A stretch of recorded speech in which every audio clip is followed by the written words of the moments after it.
নমস্কার, আমি ব্রততী। বাংলা সাহিত্য পাঠে ব্রততী চ্যানেলে সকলকে অনেক অনেক স্বাগত জানাচ্ছি। আজকে শুনে নেব উপেন্দ্রকিশোর রায়চৌধুরীর বিখ্যাত গল্প গুপি গাইন বাঘা বাইন, গল্পমালা গল্পগ্রন্থেরই অন্তর্গত। আর সময় নষ্ট না করে শুরু করছি আজকের গল্প। তোমরা গান গাইতে পারো? আমি একজন লোকের কথা বলবো, সে একটা গান গাইতে পারত। তার নাম ছিল গুপি কাইন। তার বাবার নাম ছিল কানু কাইন। তার একটি মুদির দোকান ছিল। গুপি কিনা একটা গান গাইতে পারত, আর সে গ্রামের আর কেউ কিছুই গাইতে পারত না। তাই তারা তাকে খাতির করে বলতো গুপি গাইন। গুপি যদিও একটা বই গান জানতো না, কিন্তু সেই একটা গান সে খুব করে গাইতো। সেটা না গেয়ে সে তিলেকও থাকতে পারতো না। তার দম আটকে আসতো। যখন সে ঘরে বসে গাইতো, তখন তার বাবার দোকানের খদ্দের সব ছুটে পালাতো। যখন সে মাঠে গিয়ে গান গাইতো, তখন মাঠের যত গরু সব দড়ি ছিঁড়ে ভাগতো। শেষে আর তার ভয়ে তার বাবার দোকানে খদ্দেরই আসে না। রাখালেরাও মাঠে গরু নিয়ে যেতে পারে না। তখন একদিন কানু কাইন তাকে এই বড় বাঁশ নিয়ে তাড়া করতে সে ছুটতে মাঠে চলে গেল। সেখানে রাখালের দল লাঠি নিয়ে আসতেই বনের ভিতর গিয়ে খুব করে গলা ভাঁজতে লাগলো। গুপিদের গ্রামের কাছে আরেকটা গ্রাম, একজন লোক থাকতো সেখানে। তার নাম ছিল পাঁচু পাইন। পাঁচুর ছেলেটির বড্ড ঢোলক বাজাবার শখ ছিল। বাজাতে বাজাতে সে বিষম ঢুলতে থাকতো, আর পা নাড়তো, আর চোখ পাকাতো, আর দাঁত খিঁচোতো, আর ভ্রুকুটি করতো। তার গ্রামের লোকেরা তা দেখে হা করে থাকতো আর বলতো, আহা আহ আহা। শেষে যখন হা হা হা হা বলে বাঘের মতো খেকিয়ে উঠত, তখন সকলে পালাবার ফাঁক না পেয়ে চিৎপাত হয়ে পড়ে যেত। তাই থেকে সকলে তাকে বলতো বাঘা বাইন। তার এই বাঘা নামই রটে গিয়েছিল। আসল নাম যে কি তার কেউ জানতো না। বাঘা ঢোলক বাজাতো আর রোজ একটা করে ঢোলক ভাঙতো। শেষে আর পাঁচু তার ঢোলকের পয়সা দিয়ে উঠতে পারে না। কিন্তু বাঘার বাজনা বন্ধ হবে তাও কি হয়? গ্রামের লোকেরা পাঁচুকে বলল, তুমি না পারো, না হয় আমরাই সকলে চাঁদা করে ঢোলকের পয়সাটা দিই। আমাদের গ্রামে এমন একটা ওস্তাদ রয়েছে, তার বাজনাটা বন্ধ হয়ে যাবে। শেষে ঠিক হলো যে গ্রামে সকলে চাঁদা করে বাঘাকে ঢোলক কিনে দেবে, আর সেই ঢোলকটি আর তার ছাউনি খুব মজবুত হবে, যাতে বাঘার হাতেও সেটা আর না সহজে ছেড়ে। সে যা ঢোলক হলো, তার মুখ হলো 3.5 হাত চওড়া, আর ছাউনি মোষের চামড়ার। বাঘা সেটা পেয়ে যার পরনাই খুশি হয়ে বলল, আমি দাঁড়িয়ে বাজাবো। তখন থেকে সে দাঁড়িয়ে দাঁড়িয়ে সে ঢোলক লাঠি দিয়ে বাজায়। 1.5 মাস দিন রাত বাজিয়েও বাঘা সেটাকে ছিঁড়তে পারল না। ততদিনে তার বাজনা শুনে শুনে তার বাপ মা পাগল হয়ে গেল। গ্রামের লোকের মাথা ঘুরতে লাগলো। আর দিন কতক এইভাবে চললে কি হতো বলা যায় না। এর মধ্যে একদিন গ্রামের সকলে মিলে মোটা মোটা লাঠি নিয়ে এসে বাঘাকে বলল, লক্ষ্মী দাদা, তোমাকে 10 হাঁড়ি মিঠাই দিচ্ছি, অন্য কোথাও চলে যাও, নইলে আমরা সবাই পাগল হয়ে যাব। বাঘা আর কি করে? কাজেই তখন তাকে অন্য একটা গ্রামে যেতে হলো। সেখানে 2 দিন না থাকতে সেখানকার সকলে মিলে তাকে গ্রাম থেকে বার করে দিল। তারপর থেকে সে যেখানেই যায় সেখান থেকে তাকে তাড়িয়ে দেয়। তখন সে কি করলো? সারাদিন মাঠে মাঠে ঘুরে বেড়ায়। ক্ষুধার সময় তার নিজের গ্রামে গিয়ে ঢোলক বাজাতে থাকে। গ্রামের লোক তাড়াতাড়ি তাকে কিছু খাবার দিয়ে বিদায় করে বলে, বাঁচলাম। তারপর এমন হলো যে কেউ তাকে খেতে দেয় না। আর তার ঢোলকের আওয়াজ শুনলেই আশপাশের সকল গ্রামের লোক লাঠি নিয়ে আসে। তখন বেচারা ভাবলো, আর না, মূর্খদের কাছে থাকার চেয়ে বনে চলে যাওয়াই ভালো। না হয় বাঘে খাবে, তবু আমার বাজনা চলবে। এই বলে বাঘা তার ঢোলকটিকে ঘাড়ে করে বনে চলে গেল। এখন বাঘার বেশ মজাই হয়েছে, এখন আর কেউ তার বাজনা শুনে লাঠি নিয়ে আসে না। বাঘে খাবে দূরে থাক, সে বনে বাঘ ভাল্লুক কিচ্ছু নেই, আছে খালি একটা ভয়ানক জানোয়ার। বাঘা আজও তাকে দেখতে পায়নি, শুধু দূর থেকে তারই ডাক শুনে ভয়ে থরথরিয়ে কাঁপে আর ভাবে, বাবা গো, ওটা এলেই তো ঢোলক শুদ্ধ আমাকে গিলে খাবে। সে ভয়ানক জানোয়ার কিন্তু কেউ নয়, সে গুপি গাইন। বাঘা যে হাঁক শুনে কাঁপে, সে গুপির গলা ভাজা। গুপিও বাঘার বাজনা শুনতে পায় আর বাঘারই মতো ভয়ে কাঁপে। শেষে একটু ভাবলো, এ বনে থাকলে কখন প্রাণটা যাবে, তার চেয়ে এই বেলা এখান থেকে পালাই। এই ভেবে চুপি চুপি গুপি বন থেকে বেরিয়ে পড়ল। বেরিয়ে দেখে আরও একটি লোক এক বিশাল ঢোল মাথায় করে সেই বনের ভিতর থেকে আসছে।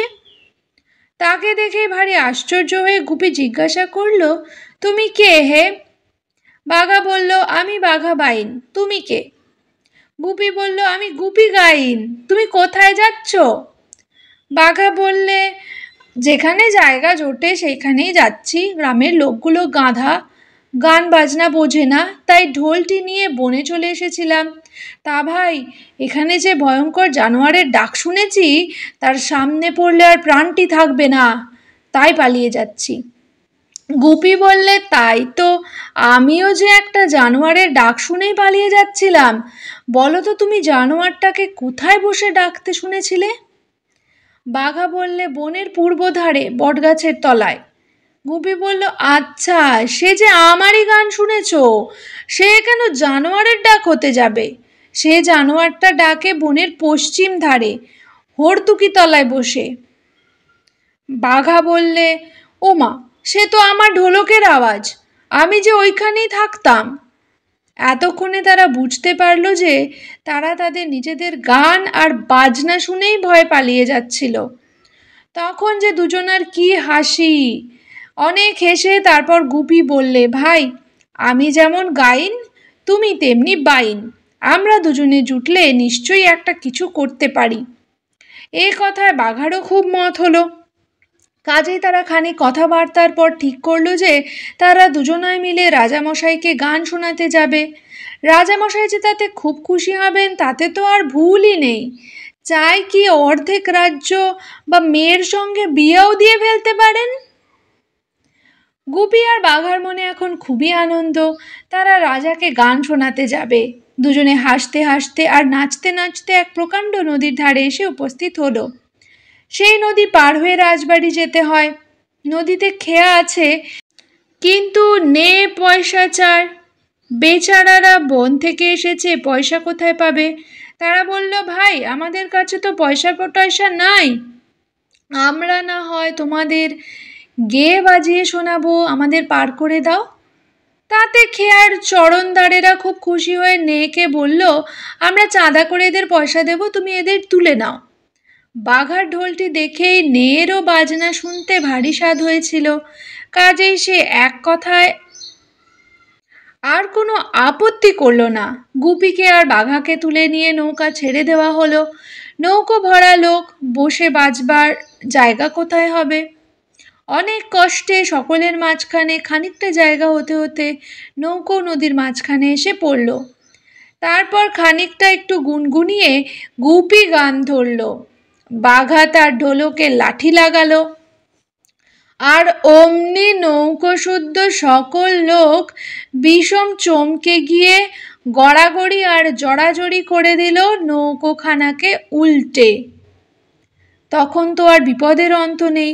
ভাগ্যিস বাঘার ঢোলকটি এত বড় ছিল যে তাই আঁকড়ে দুজনার প্রাণ রক্ষা করল। কিন্তু তাদের আর রাজবাড়ি যাওয়া ঘটল না। তারা সারা দিন সে নদীর স্রোতে ভেসে শেষে সন্ধেবেলায় এক ভীষণ বনের ভেতর গিয়ে কূলে ঠেকল।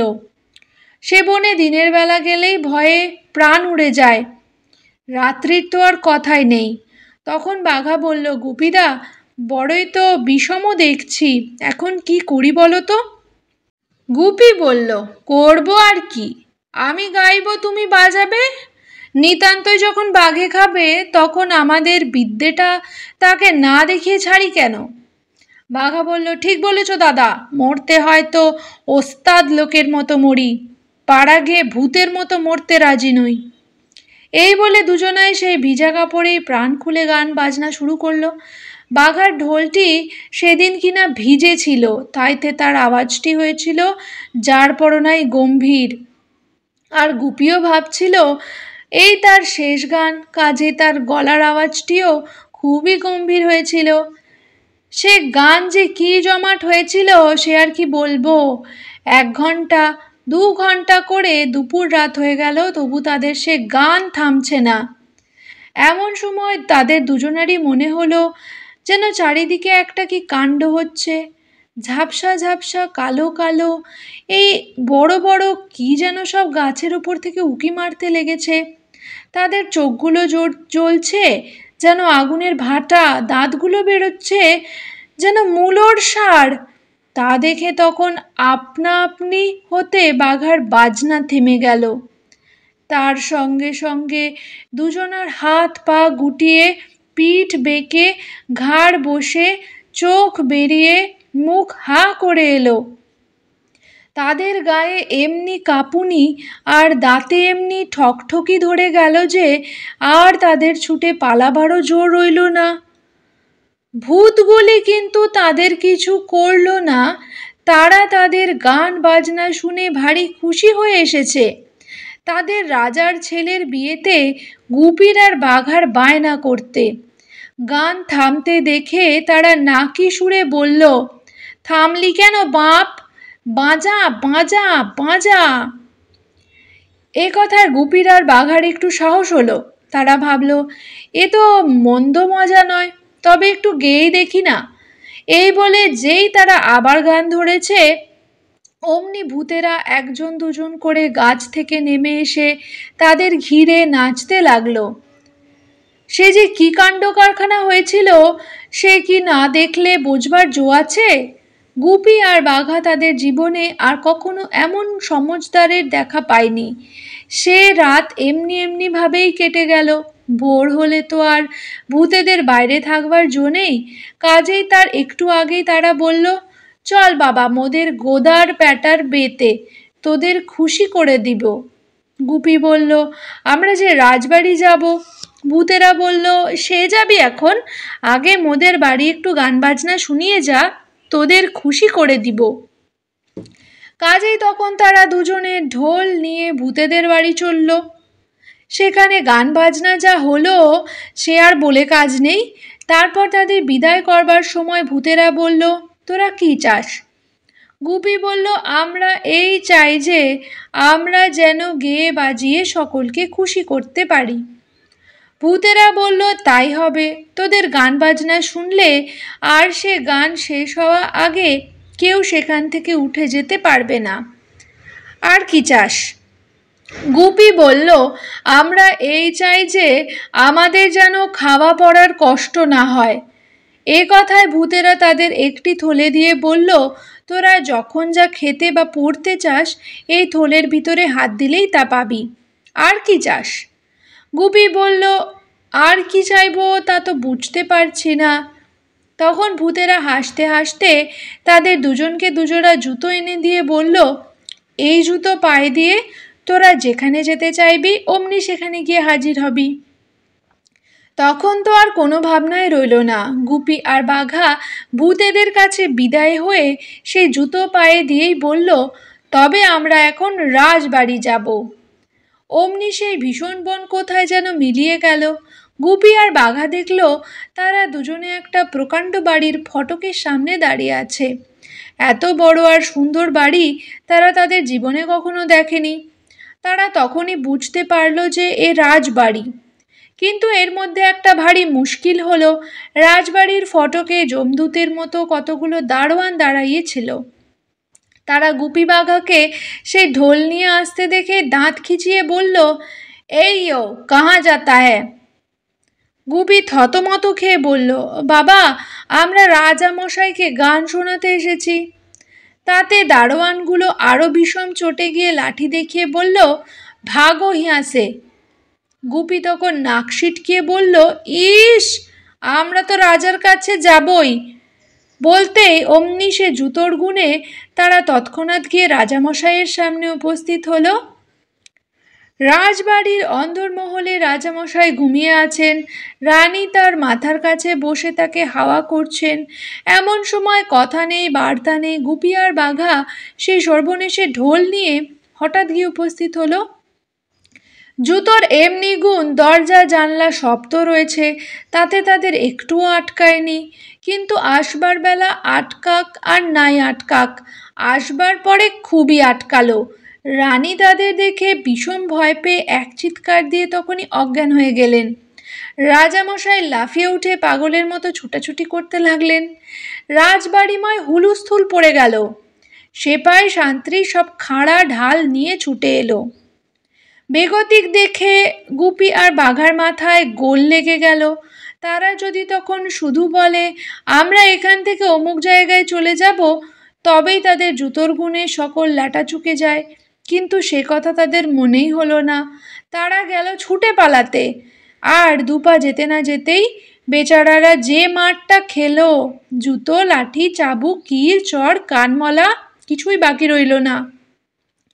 শেষে রাজামশাই হুকুম দিলেন, বেটাদের নিয়ে 3 দিন হাজতে ফেলে রাখো, তারপর বিচার করে হয় এদের মাথা কাটবো, না হয় কুত্তা দিয়ে খাওয়াবো। হায় গুপি, হায় বাঘা, বেচারারা এসেছিল রাজাকে গান শুনিয়ে কতই বকশিস পাবে ভেবে, তার মধ্যে এ কি বিপদ! পেয়াদারা বেঁধে মারতে মারতে একটা অন্ধকার ঘরে নিয়ে গিয়ে ফেলে রাখলো। সেখানে পড়ে বেচারারা একদিন আর গায়ের ব্যথায় নড়তে চড়তে পারল না। তাতে তেমন দুঃখ ছিল না, কিন্তু বাঘার ঢোলটি যে গেল, সেই হলো সর্বনাশের কথা। বাঘা বুক মাথা চাপড়িয়ে ভেউ ভেউ করে কাঁদছে আর বলছে, ও গুপিদা, ও হো, আরে ও গুপিদা, মার খেলাম, প্রাণ যাবে তাতে দুঃখ নেই, কিন্তু দাদা, আমার ঢোলকটি যে গেল। গুপির কিন্তু ততক্ষণে মাথা ঠান্ডা হয়ে গেছে। সে বাঘার গায়ে মাথায় হাত বুলিয়ে বলল, ভয় কি দাদা, ঢোল গিয়েছে, জুতো আর থলে তো আছে। আমরা নিতান্ত বেকুব, তাই এতগুলো মার খেলাম। যা হোক, যা হওয়ার তো হয়ে গিয়েছে, এখন এর ভিতর থেকে একটা মজা করে নিতে হবে। বাঘা এই কথা একটু শান্ত হয়ে বলল, কি মজা হবে দাদা? গুপি বলল, আগে তো খাওয়ার মজাটা করে নি, তারপর অন্য মজার কথা ভেবে দেখব এখন। এই বলে সে ভূতের দেওয়া থলির ভিতরে হাত দিয়ে বলল, দাও তো দেখি 1 হাঁড়ি পোলাও। অমনি একটা সুগন্ধ যে বেরোলো, তেমন পোলাও রাজারাও সচরাচর খেতে পান না। আর সে কি বিশাল হাঁড়ি! গুপি কি সেটা থলির ভেতর থেকে তুলে আনতে পারে? যা হোক, কোনো মতে সেটাকে বার করে এনে তারপর থলিকে বলল, ভাজা, ব্যঞ্জন, চাটনি, মিঠাই, দই, রাবড়ি, শরবত শিগগির দাও। দেখতে দেখতে খাওয়ার জিনিসে আর সোনা রূপোর বাসনে ভরে গেল। 2 জন লোকে আর কত খাবে? সে অপূর্ব খাবার খেয়ে তাদের গায়ের ব্যথা কোথায় চলে গেল তার ঠিক নেই।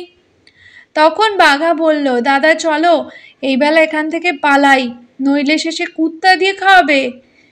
দেখাই যাক না কি হয়। এ কথায় বাঘা খুব খুশি হলো। সে বুঝতে পারল যে গুপিটা একটা কিছু মজা করবে। 2 দিন চলে গেল, আর একদিন পরে রাজা তাদের বিচার করবেন। বিচারের দিন রাত থাকতে উঠে গুপি থলের ভেতর হাত দিয়ে বলল, আমাদের দুজনের রাজপোশাক চাই।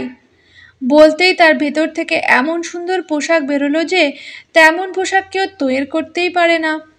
সেই পোশাক তারা দুজনে পরে তাদের পুরনো কাপড় আর বাসন কখানি পুটলি বেঁধে নিয়ে জুতো পায়ে দিয়ে বলল, এখন আমরা মাঠে হাওয়া খেতে যাব। অমনি দেখে রাজবাড়ির বাইরে প্রকাণ্ড মাঠে চলে এসেছে। সে মাঠের এক জায়গায় তাদের পুটলিটি লুকিয়ে রেখে তারা বেড়াতে এসে রাজবাড়ির সামনে উপস্থিত হলো। দূর থেকে তাদের আসতে দেখেই রাজার লোক ছুটতে গিয়ে তাকে খবর দিয়েছিল যে মহারাজ, দুজন রাজা আসছেন। রাজাও তা শুনে তার ফটকের সামনে এসে দাঁড়িয়েছিলেন। বাঘা আর গুপি আসতেই তিনি তাদের জারপরনায় আদর দেখিয়ে বাড়ির ভিতর নিয়ে গেলেন। চমৎকার একটি ঘরে তাদের বাসা দেওয়া হলো। কত চাকর, বামুন, পেয়াদা, পাইক তাদের সেবাতে লেগে গেল, তার অন্ত নেই। তারপর গুপি আর বাঘা হাত পা ধুয়ে জলযোগ করে একটু ঠান্ডা হলেই রাজামশাই তাদের খবর নিতে এলেন। তাদের পোশাক দেখে অবধি তিনি ভেবে নিয়েছেন যে না জানি এরা কত বড় রাজাই হবেন। তারপর শেষে যখন তিনি গুপিকে জিজ্ঞাসা করলেন, আপনারা কোন দেশের রাজা, তখন গুপি হাত জোড় করে তাকে বলল, মহারাজা, আমরা কি রাজা হতে পারি? আমরা আপনার চাকর। গুপি সত্য কথাই বলেছিল, কিন্তু রাজার তাতে বিশ্বাস হলো না। তিনি ভাবলেন, কি ভালো মানুষ, কেমন নরম হয়ে কথা বলে, যেমন বড় রাজা তেমনি ভদ্রলোকও দেখছি। তিনি তখন আর বিশেষ কিছু না বলে তাদের দুজনকে তার সভায় নিয়ে গেলেন। সেখানে সেদিন সে দুটো লোকের বিচার হবে। 3 দিন আগে যারা গিয়ে তার শোবার ঘরে ঢুকেছিল, বিচারের সময় উপস্থিত আসামি দুটোকে আনতে পেয়াদা গিয়েছে, কিন্তু তাদের আর কোথায় পাবে? এই 3 দিন তাদের ঘরে তালা বন্ধ ছিল। সেই তালা খুলে দেখা হলো সেখানে কেউ নেই, খালি ঘর পড়ে আছে। তখন তো ভারী একটা ছোটাছুটি হাঁকাহাঁকি পড়ে গেল। দারোগা মশাই বিষম খেপে গিয়ে পেয়াদাগুলোকে বকতে লাগলেন। পেয়াদারা তাই জোড়হাত করে বলল, হুজুর, আমাদের কোনো কসুর নেই, আমরা তালা দিয়ে রেখেছিলাম, তার উপর আবার আগাগোড়া দরজার সামনে দাঁড়িয়েছিলাম। ও দুটো তো মানুষ ছিল না, ও দুটো ছিল ভূত, নইলে এর ভেতর থেকে কি করে পালায়? এ কথা সকলেরই বিশ্বাস হলো। রাজামশাইও প্রথমে দারোগার উপর রেগে তাকে কেটেই ফেলতে গিয়েছিলেন, শেষে ওই কথা শুনে বললেন, ঠিক, ও দুটো নিশ্চয়ই ভূত। আমার ঘরও তো বন্ধ ছিল, তার ভিতর এত বড় ঢোল নিয়ে কি করে ঢুকেছিল? তা শুনে সকলেই বলল, হ্যাঁ হ্যাঁ, ঠিক ঠিক, ও দুটো ভূত। বলতে বলতে তাদের শরীর শিউরে উঠল, গা বেয়ে ঘাম পড়তে লাগলো। তখন তারা বাঘার সেই ঢোলকটির কথা মনে করে বলল, মহারাজ, ভূতের ঢোল বড় সর্বনেশে জিনিস, ওটাকে কখনো আপনার ঘরে রাখবেন না, ওটাকে এক্ষুনি পুড়িয়ে ফেলুন। রাজামশাইও বললেন, বাপ রে, ভূতের ঢোল ঘরে রাখবো? এক্ষুনি ওটাকে এনে পোড়াও। যেই এই কথা বলা অমনি বাঘা দুহাতে চোখ ঢেকে হাউ হাউ হাউ হাউ করে কেঁদে গড়াগড়ি দিতে লাগলো। সেদিন বাঘাকে নিয়ে গুপির কি মুশকিলই হয়েছিল। ঢোল পোড়াবার নাম শুনেই বাঘা কাঁদতে আরম্ভ করেছে। ঢোল এনে তাতে আগুন ধরিয়ে দিলে না জানি সে কি করবে। তখন সেটা যে তারই ঢোল, সে কথা আর কি বাঘা সামলে রাখতে পারবে? সর্বনাশ, এখন বুঝি ধরা পড়ে প্রাণটাই হারাতে হয়। গুপির বড়ই ইচ্ছা হচ্ছিল যে বাঘাকে নিয়ে ছুটতে পালায়, কিন্তু তার তো আর হওয়ার জো নেই। সভায় বসবার সময় সেই জুতোগুলো পা থেকে খুলে রাখা হয়েছে। এদিকে কিন্তু বাঘার কাণ্ড দেখে সভাময় এক বিষম হুলস্থুল পড়ে গেছে। সবাই ভাবছে বাঘার নিশ্চয়ই একটা ভারী অসুখ হয়েছে, আর সে বাঁচবে না। রাজবাড়ির বদ্যি ঠাকুর এসে বাঘার নাড়ি দেখে জারপরনায় গম্ভীরভাবে মাথা নাড়লেন। বাঘাকে খুব জোলাপের ওষুধ খাইয়ে তার পেটে বেলেস্তারা লাগিয়ে দেওয়া হলো। তারপর বদ্যি ঠাকুর বললেন, এতে যদি বেদনা না সারে তবে পিঠে আর একটা, তাতেও না সারলে দুপাশে আর দুটো বেলেস্তারা লাগাতে হবে। এ কথা শুনেই বাঘার কান্না তৎক্ষণাৎ থেমে গেল। তখন সকলে বলল যে বদ্যি ঠাকুর কি চমৎকার ওষুধই দিয়েছেন, দিতে বেদনাই সেরে গেছে। যা হোক, বাঘা যখন দেখল যে তার কান্নাতে ঢোল পোড়াবার কথাটা চাপা পড়ে গেছে, তখন সেই বেলেস্তারার বেদনার ভিতরেই তার মনটা কতক ঠান্ডা হলো। রাজামশাই তখন তাকে খুব যত্নের সহিত তার ঘরে শুইয়ে রেখে এলেন। গুপি তার কাছে বসে যেন বেলেস্তারার হাওয়া করতে লাগলো। তারপর সকলে ঘর থেকে চলে গেলে গুপি বাঘাকে বলল, ছি ভাই, যেখানে সেখানে এমন করে কাঁদতে আছে নাকি? দেখো দেখি এখন কি মুশকিলটা হলো। বাঘা বলল, আমি যদি না কাঁদতাম তাহলে তো এতক্ষণে আমার ঢোলকটি পুড়িয়ে শেষ করে দিত। এখন না হয় একটু জ্বলুনি সইতে হচ্ছে, কিন্তু আমার ঢোলকটি তো বেঁচে গেছে। বাঘা আর গুপি এমনি কথাবার্তা বলছে, এদিকে রাজামশাই সভায় ফিরে এসে দারোগা মশাই তার কানে কানে বললেন, মহারাজ, একটা কথা আছে, অনুমতি হয় তো বলি। রাজা বললেন, কি কথা? দারোগা বললেন, মহারাজ, ওই যে লোকটা গড়াগড়ি দিয়ে কাঁদলো, সে আর তার সঙ্গের ওই লোকটা সেই দুই ভূত, আমি চিনতে পেরেছি। রাজা বললেন, তাই তো হে, আমারও একটু যেন সেরকম ঠেকছিল। তাহলে তো বড় মুশকিল দেখছি, বলো তো এখন কি করা যায়? তখন এ কথা নিয়ে সভায় ভারী একটা কানাকানি শুরু হলো। কেউ বলল, রোজা ডাকো, ও দুটোকে তাড়িয়ে দিক। আর একজন বলল, রোজা যদি তাড়াতে না পারে তখন তো সে দুটোকে পুড়িয়ে মারুন না। এই কথাটা সকলেরই খুব পছন্দ হলো, কিন্তু এর মধ্যে একটু মুশকিল আছে, এই যে ভূতেদের পোড়াতে গেলে রাজবাড়িতেও তখন আগুন ধরে যেতে পারে। শেষে অনেক যুক্তির পর এই স্থির হলো যে একটা বাগান বাড়িতে তাদের বাসা দেওয়া হবে। বাগান বাড়ি পুড়ে গেলেও বিশেষ ক্ষতি হবে না। রাজামশাই বললেন, সেই ঢোলকটাকেও তাহলে সেই বাগান বাড়িতেই নিয়ে গিয়ে রাখা যাক। বাগান বাড়ি পোড়াবার সময় একসঙ্গে সকল আপদ চুকে যাবে। বাগান বাড়ি যাওয়ার কথা শুনে গুপি বাঘা খুব খুশি হলো। তারা তো জানে না যে এর ভিতর কি ভয়ানক ফন্দি রয়েছে। তারা খালি ভাবলো যে বেশ আরামে নিরিবিলি থাকা যাবে, সঙ্গীত চর্চার সুবিধা হতে পারে। জায়গাটি খুবই নিরিবিলি আর সুন্দর। বাড়িটি কাঠের, কিন্তু দেখতে চমৎকার। সেখানে গিয়ে দেখতে দেখতে বাঘা ভালো হয়ে গেল। তখন গুপি তাকে বলল, ভাই, আজ এখানে থেকে কাজ কি? চলো আমরা এখান থেকে চলে যাই। বাঘা বলল, দাদা, এমন সুন্দর জায়গায় তো আর থাকতে পাবো না। দুদিন এখানে রইলামই বা। আহা, আমার ঢোলকটি যদি থাকতো। সেদিন বাঘা বাড়ির এঘর ওঘর ঘুরে বেড়াচ্ছে, গুপি বাগানের এক জায়গায় বসে গুনগুন করছে। এমন সময় হঠাৎ বাঘা ভয়ানক চেঁচামেচি করে উঠল। তার সকল কথা বোঝা গেল না, খালি ও গুপিদা, ও গুপিদা হাঁকটা খুবই শোনা যেতে লাগলো। গুপি তখন ছুটে এসে দেখল যে বাঘা তার সেই ঢোলকটা মাথায় করে পাগলের মতো নাচছে, আর যা তা আবোল তাবোল বলতে বলতে গুপিদা গুপিদা চেঁচাচ্ছে। ঢোলক পেয়ে তার এত আনন্দ হয়েছে যে সে আর কিছুতেই স্থির হতে পারছে না, গুছিয়ে কথা বলতেও পারছে না। এমন করে প্রায় আধ ঘন্টা চলে গেলে পর বাঘা একটু শান্ত হয়ে বলল, গুপিদা, দেখছো কি, এই ঘরে আমার ঢোলকটি, আর কি মজা, হা হা বলে আবার সে মিনিট 10 খুব নেচে নিল। তারপর সে বলল, দাদা, এত দুঃখের পরে ঢোলকটি পেয়েছি। খাওয়া দাওয়ার পরে রাত্রে বারান্দায় বসে দুজনায় খুব করে গান বাজনা করা যাবে। রাজামশাই কিন্তু ঠিক করেছেন সেই রাত্রেই তাদের পুড়িয়ে মারবেন। দারোগার উপর হুকুম হয়েছে যে সেদিন সন্ধ্যার সময় সেই বাগান বাড়িতে মস্ত ভোজের আয়োজন করতে হবে। দারোগা মশাই 50-60 জন লোক নিয়ে সেই ভোজে উপস্থিত থাকবেন। খাওয়া দাওয়ার পর গুপি বাঘা ঘুমিয়ে পড়লে তারা সকলে মিলে একসঙ্গে সেই কাঠের বাড়ির চারদিকে আগুন দিয়ে তাদের পালাবার পথ বন্ধ করবেন। সেদিনকার খাওয়া বেশ ভালো মতোই হলো। গুপি আর বাঘা ভাবলো যে লোকজন চলে গেলেই তারা গান বাজনা আরম্ভ করবে। দারোগা মশাই ভাবলেন যে গুপি আর বাঘা ঘুমোলেই ঘরে আগুন দেবেন। তিনি তাদের ঘুম পাড়াবার জন্য বড় ব্যস্ত হয়ে পড়লেন। তার ভাব দেখে যখন স্পষ্টই বোঝা গেল যে তারা না ঘুমোলে তিনি সেখান থেকে যাবেন না, তখন গুপি বাঘাকে নিয়ে গিয়ে বিছানায় পড়ে নাক ডাকাতে লাগলো।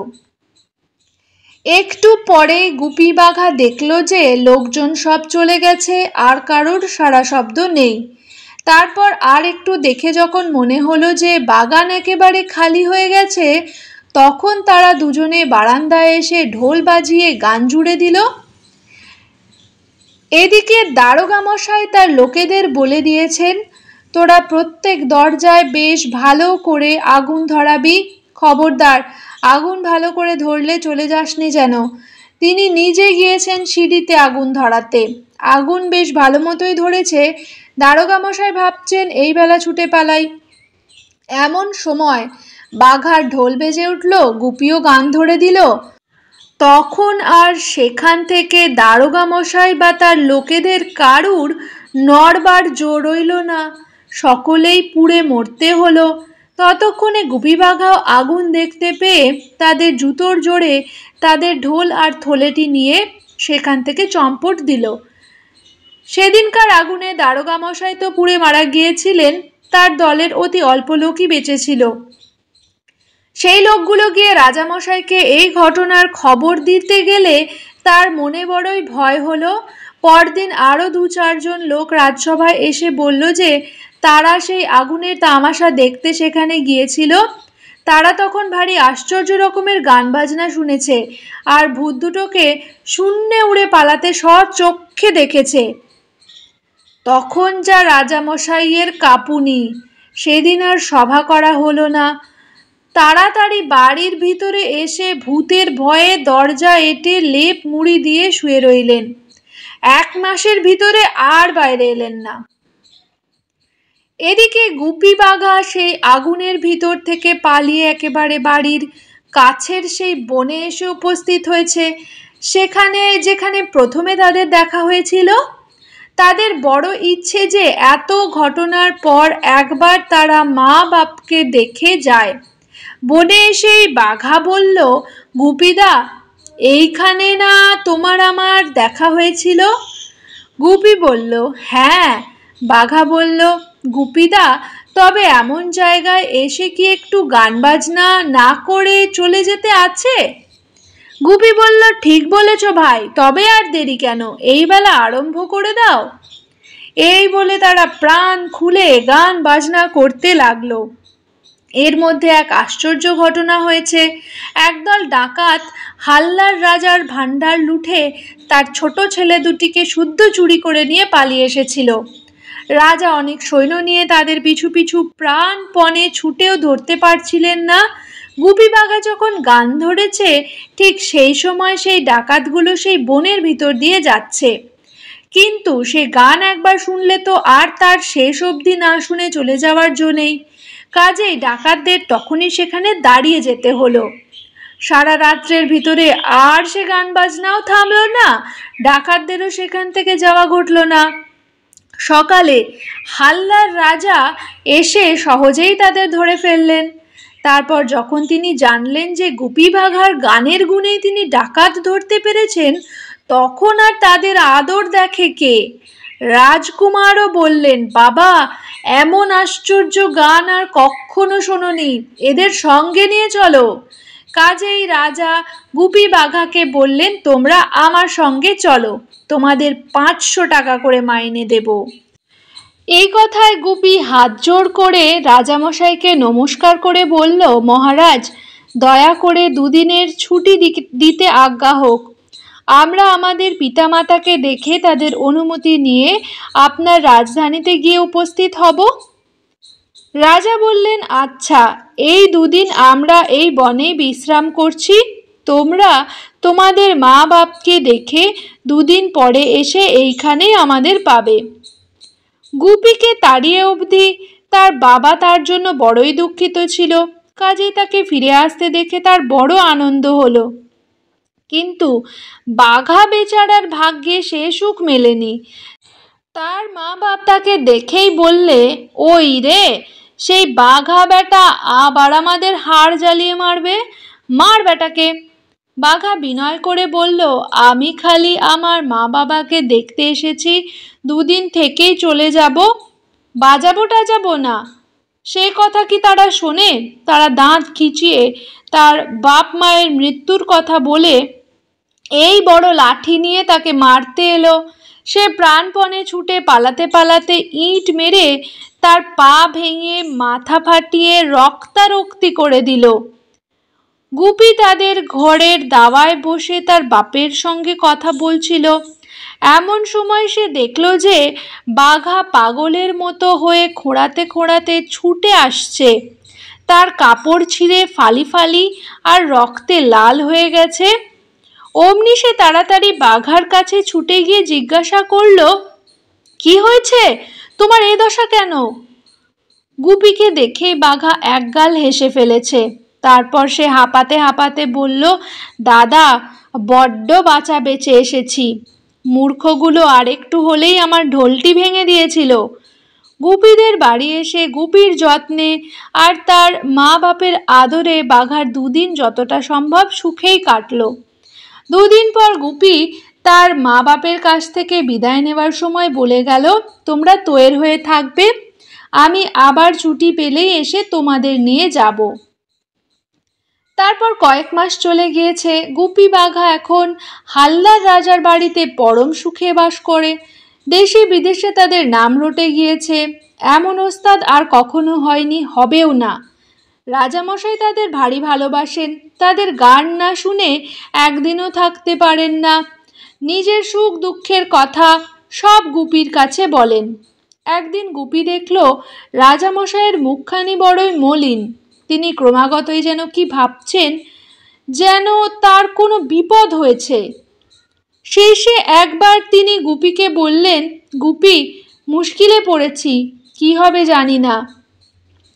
শুন্ডির রাজা আমার রাজ্য কেড়ে নিতে আসছে। শুন্ডির রাজা হচ্ছেন সেই তিনি যিনি গুপি আর বাঘাকে পুড়িয়ে মারতে চেয়েছিলেন। তার নাম শুনেই গুপির মনে একটা চমৎকার মতলব এলো। সে তখন রাজামশাইকে বলল, মহারাজ, এর জন্য কোনো চিন্তা করবেন না। আপনার এই চাকরকে হুকুম দিন, আমি এর থেকে হাসির কাণ্ড করে দেব। রাজা হেসে বললেন, গুপি, তুমি গাইয়ে বাজিয়ে মানুষ, যুদ্ধের ধারও ধারো না, তার কিছু বোঝও না। শুন্ডির রাজার বড় ভারী ফৌজ, আমি কি তার কিছু করতে পারি?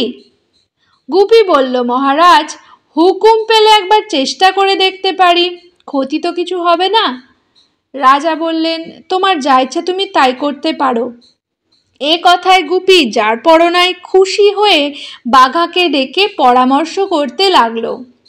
গুপি বাঘা সেদিন অনেকক্ষণ ধরে পরামর্শ করেছিল। বাঘার তখন কত উৎসাহ! সে বলল, দাদা, এবারে আমরা দুজনে মিলে একটা কিছু করবই। আমার শুধু এক কথাই একটু ভয় হচ্ছে, হঠাৎ যদি প্রাণ নিয়ে পালাবার দরকার হয়, তবে হয়তো আমি জুতোর কথা ভুলে গিয়ে সাধারণ লোকের মতো কষে ছুট দিতে যাব আর মার খেয়ে সারা হব। এমনি করে দেখো, সেবারে আমাদের গায়ের মূর্খগুলোর হাতে আমাদের কি দশা হয়েছিল মনে আছে? যা হোক, গুপি কথায় বাঘার সে ভয় কেটে গেল। আর পরদিন থেকে তারা কাজে লাগলো। দিন কতক ধরে রোজ রাত্রে তারা শুন্ডি চলে যায় আর রাজবাড়ির আশেপাশে ঘুরে সেখানকার খবর নেয়। যুদ্ধের আয়োজন যা দেখতে পেল সে বড়ই ভয়ঙ্কর। সে আয়োজন নিয়ে এরা হাল্লায় গিয়ে উপস্থিত হলে আর রক্ষা নেই। রাজার ঠাকুর বাড়িতে রোজ মহা ধুমধামে পুজো হচ্ছে। 10 দিন এমনিতর পুজো নিয়ে ঠাকুরকে খুশি করে তারা হল্লায় রওনা হবে। গুপি বাঘা এর সবই দেখল। তারপর একদিন তাদের ঘরে বসে দরজা এঁটে সেই ভূতের দেওয়া থলিটিকে বলল, নতুন ধরনের মিঠাই চাই, খুব সরেস। সে কথায় থলির ভিতর থেকে যা বেরোলো সে আর বলবার নয়। এমন মিঠাই কেউ খায়নি, চোখেও দেখেনি। সেই মিঠাই নিয়ে বাঘা আর গুপি শুন্ডির রাজার ঠাকুর বাড়ির বিশাল মন্দিরের চূড়ায় গিয়ে বসল। নিচে খুব পুজোর ধুমধাম, ধূপ ধুনো, শঙ্খ ঘণ্টা, কোলাহলের সীমা নেই। আঙিনায় লোকে লোকারণ্য। এই সব লোকের মাথার উপরে ঝড়াত করে মিঠাইগুলো ঢেলে দিয়ে বাঘা আর গুপি মন্দিরের ভিতর দিয়ে চূড়ো আঁকড়ে ধরে তামাশা দেখতে লাগলো। অন্ধকারের মধ্যে সেই ধূপধুনো আর আলোয় ধোঁয়ায় কেউ তাদের দেখতে পেল না। মিঠাইগুলো আঙিনায় পড়তেই অমনি কোলাহল থেমে গেল। অনেকে লাফিয়ে উঠল, কেউ কেউ চেঁচিয়ে ছুট দিল। তারপর 2-4 জন সাহসী লোক কয়েকটা মিঠাই তুলে আলোর কাছে নিয়ে ভয়ে ভয়ে দেখতে লাগলো। শেষে তাদের একজন চোখ বুজে তার একটু মুখে পুড়ে দিল। দিয়েই আর কথা বার্তা নেই, সেই দুহাতে আঙিনা থেকে মিঠাই তুলে খালি মুখে দিচ্ছে আর নাচছে আর আহ্লাদে চেঁচাচ্ছে। তখন সেই আঙিনা শুদ্ধ লোক মিঠাই খাওয়ার জন্য পাগলের মতো কাড়াকাড়ি আর কিচিরমিচির করতে লাগলো। এদিকে কয়েকজন ছুটে গিয়ে রাজামশাইকে বলছে, মহারাজ, ঠাকুর আজ পুজোয় তুষ্ট হয়ে স্বর্গ থেকে প্রসাদ পাঠিয়ে দিয়েছেন। সে যে কি অপূর্ব প্রসাদ, সে কথা আমরা বলতেই পারছি না। সে কথা শুনিবা মাত্রই রাজামশাই প্রাণপণে কাছা গুছতে গুছতে ঊর্ধ্বশ্বাসে এসে ঠাকুর বাড়িতে উপস্থিত হলেন। কিন্তু হায়, ততক্ষণে সব প্রসাদ শেষ হয়ে গিয়েছিল। সমস্ত উঠোন ঝাঁট দিয়েও রাজামশাইয়ের জন্য একটু প্রসাদের গুঁড়ও পাওয়া গেল না। তখন তিনি ভারী চটে গিয়ে বললেন, তোমাদের এ কি অন্যায়! পুজো করি আমি, প্রসাদ খেয়ে শেষ করো তোমরা, আমার জন্য একটু গুঁড়োও রাখো না, তোমাদের সকলকে চুলে চড়াবো।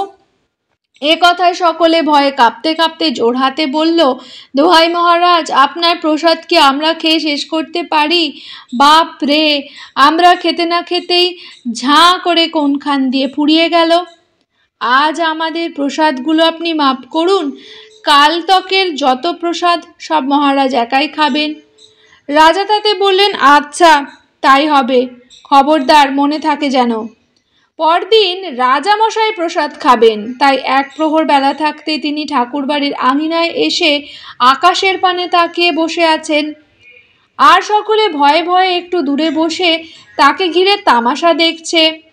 আজ পুজোর ঘটা অন্য দিনের চাইতে শতগুণ। সবাই ভাবছে দেবতা তাতে খুশি হয়ে রাজামশাইকে আরও ভালো প্রসাদ দেবেন।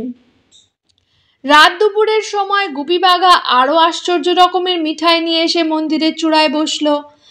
আজ তাদের পরনে খুব জমকালো পোশাক, মাথায় মুকুট, গলায় হার, হাতে বালা, কানে কুণ্ডল। তারা দেবতা সেজে এসেছে। ধোয়ার জন্য কিছুই দেখা যাচ্ছে না, কিন্তু তবু রাজামশাই আকাশের পানে তাকিয়ে আছেন। এমন সময় গুপি বাঘা হাসতে হাসতে তার উপর সেই মিঠাইগুলো ফেলে দিল। তাতে রাজামশাই প্রথমে একটা চিৎকার দিয়ে 3 হাত লাফিয়ে উঠলেন। তারপর তাড়াতাড়ি সামলিয়ে নিয়ে হাতে মিঠাই তুলে মুখে দিতে লাগলেন, আর ধেই ধেই করে নাচনটা যে নাচলেন। এমন সময় গুপি আর বাঘা হঠাৎ মন্দিরের চূড়োর থেকে নেমে এসে রাজার সামনে দাঁড়ালো। তাদের দেখে সকলে ঠাকুর এসেছেন বলে কে আগে গড় করবে ভেবে ঠিক করতে পারে না। রাজামশাই তো লম্বা হয়ে মাটিতে পড়েই রয়েছেন আর খালি মাথা ঠুকছেন। গুপি তাকে বলল, মহারাজ, তোমার নাচ দেখে আমরা বড়ই তুষ্ট হয়েছি, এসো তোমার সঙ্গে কোলাকুলি করি। রাজা তো শুনে হাতে যেন স্বর্গ পেলেন। দেবতার সঙ্গে কোলাকুলি, সে কি কম সৌভাগ্যের কথা? কোলাকুলি আরম্ভ হলো।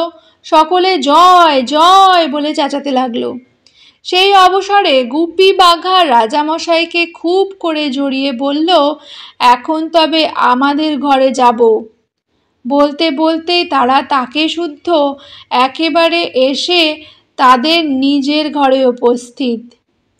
ঠাকুর বাড়ির আঙিনায় সেই লোকগুলো অনেকক্ষণ ধরে হা করে আকাশের পানে চেয়ে রইল। তারপর যখন রাজামশাই আর ফিরলেন না, তখন তারা যে যার ঘরে এসে বলল, কি আশ্চর্য দেখলাম, রাজামশাই সশরীরে স্বর্গে গেলেন, দেবতারা নিজে তাকে নিতে এসেছিলেন। এদিকে রাজামশাই গুপি বাঘার কোলে অজ্ঞান হয়ে গিয়েছিলেন। তাদের ঘরে এসেও ততক্ষণ তার জ্ঞান হয়নি।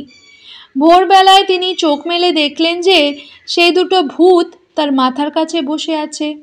অমনি তিনি তাদের পায়ে পড়ে কাঁপতে কাঁপতে বললেন, দোহাই বাবা, আমাকে খেও না, আমি 200 মোষ মেরে তোমাদের পুজো করব। গুপি বলল, মহারাজ, আপনার কোনো ভয় নেই, আমরা ভূতও নেই, আপনাকে খেতেও যাচ্ছি না। রাজামশাইয়ের কিন্তু তাতে একটুও ভরসা হলো না। তিনি আর কোনো কথা না বলে মাথা গুজে কাঁপতে লাগলেন। এদিকে বাঘা এসে হাল্লার রাজাকে বলল, কাল রাত্রে আমরা শুন্ডির রাজাকে ধরে এনেছি, এখন কি আজ্ঞা হয়? হাল্লার রাজা বললেন, তাকে নিয়ে এসো। দুই রাজার যখন দেখা হলো তখন শুন্ডির রাজা বুঝতে পারলেন যে তাকে ধরে আনা হয়েছে। হাল্লা জয় করা তো তার ভাগ্যে ঘটলই না, এখন প্রাণটিও যাবে। কিন্তু হাল্লার রাজা তাকে প্রাণে না মেরে শুধু তার রাজ্য কেড়ে নিলেন। তারপর তিনি গুপি বাঘাকে বললেন, তোমরাই আমাকে বাঁচিয়েছ, নইলে হয়তো আমার রাজ্যও যেত, প্রাণও যেত। শুন্ডি রাজ্যের অর্ধেক এবং আমার দুটি কন্যা তোমাদের দুজনকে দান করলাম। তখন খুবই একটা ধুমধাম হলো। গুপি বাঘা হাল্লার জামাই হয়ে শুন্ডির অর্ধেক রাজ্য পেয়ে পরম আনন্দে সঙ্গীত চর্চা করতে লাগলো। গুপির মা বাপের মান্য আর সুখ তখন দেখে কে? ব্যাস, গুপি গাইন বাঘা বাইন গল্পটি এখানেই শেষ হচ্ছে। খুব তাড়াতাড়ি হাজির হব লাল সুতো আর নীল সুতো গল্পটি নিয়ে, অপেক্ষা করতে থাকুন।